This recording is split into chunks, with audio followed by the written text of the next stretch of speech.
Hello, friends. Today we will discuss the central problem of the economy. So, the first thing we have to know is what is meant by the central problem? Well, the central problem means the problem that affects the whole country is called the central problem. Speaking of the problems, as we have discussed in the previous video, how scarcity is the fact of life. If you don't see the video, then link in the description. Every economy in the world faces the economic problem of unlimited wants and limited resources. This economic problem gives rise to people making choices about how they would like to use scarce resources. This economic problem gives rise to the central problems of an economy. Paul Samuelson is often credited with providing the first clear and simple explanation of the economic problem. He was America's first Nobel Prize winner for economics in 1970. He was one of the most influential economists of the 20th century. We will discuss him in detail in future videos. He said that to solve the economic problem, societies must endeavor to answer three basic questions.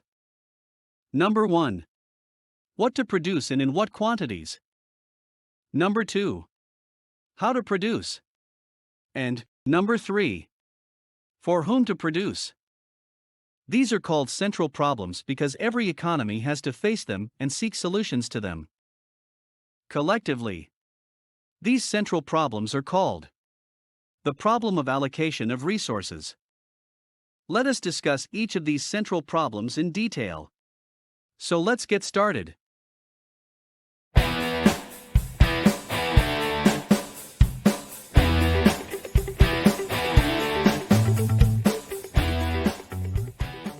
Number 1. What to produce and in what quantities? The fact that resources are scarce leads to the problem of what to produce and in what quantities to produce. An individual producer needs to decide how to employ the sources that are available to her for production. Let us understand with an example.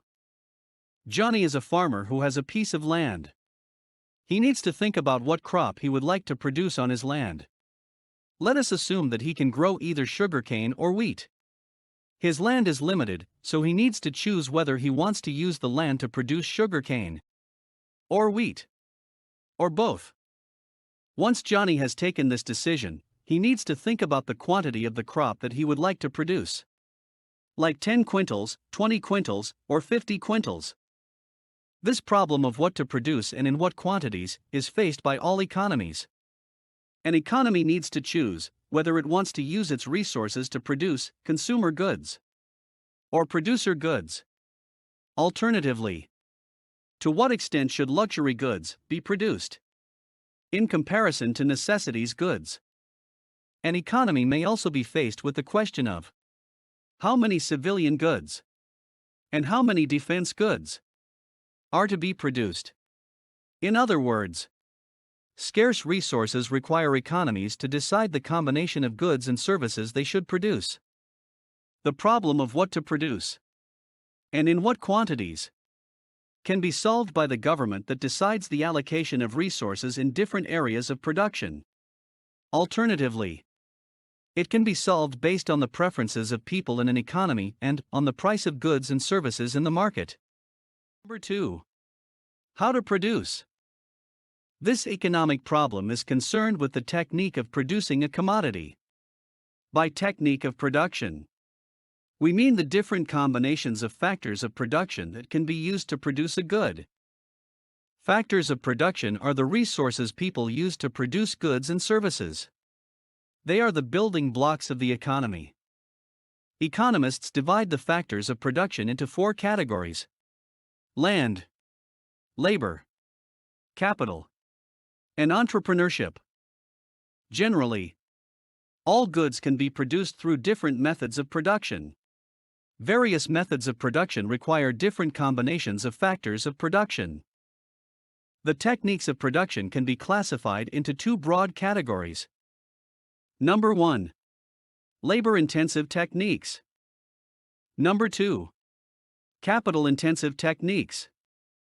In a production process, when more units of labor are used in proportion to capital, it is termed as a labor-intensive technique. Alternatively, when the proportion of capital used is more than labor, then the production process is called a capital-intensive technique. In a country like India, it involves the choice between labor-intensive techniques and capital-intensive techniques. While labor-intensive technique leads to higher employment, capital-intensive technique lead to higher efficiency, that implying a higher rate of growth. Hence, the conflict between employment on the one hand and efficiency on the other. Let us understand this with the help of an example.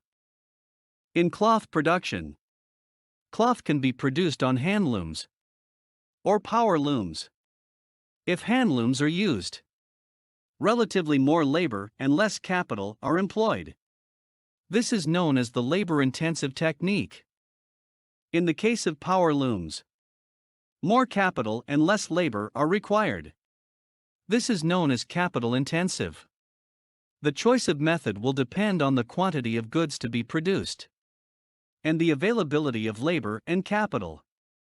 Any producer would like to maximize the level of output from the available resources.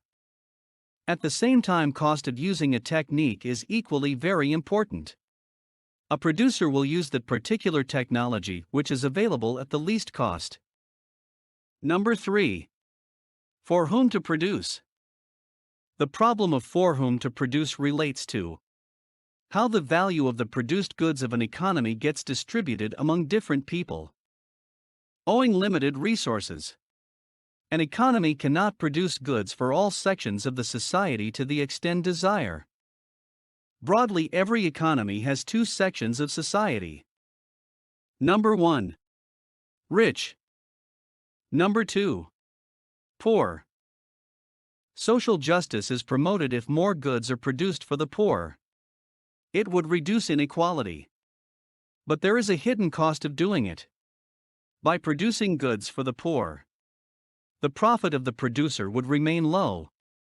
Low profit would mean low investment. Low investment implying low GDP growth. The economy would remain backward for a long time to come. Similarly, by producing goods for the rich, the profit of producer would get a high profit. High profit would mean high investment. High investment implying high GDP growth. But social justice will suffer. Thus, there is the problem of choice between social equality or GDP growth. This problem refers to the selection of the category of people who ultimately consume the goods, for rich or poor. Goods are produced for those who have paying capacity. The capacity to pay depends upon the level of income. Comment and tell us your point of view. If you like the video, press the like button and subscribe to our channel for more videos like this.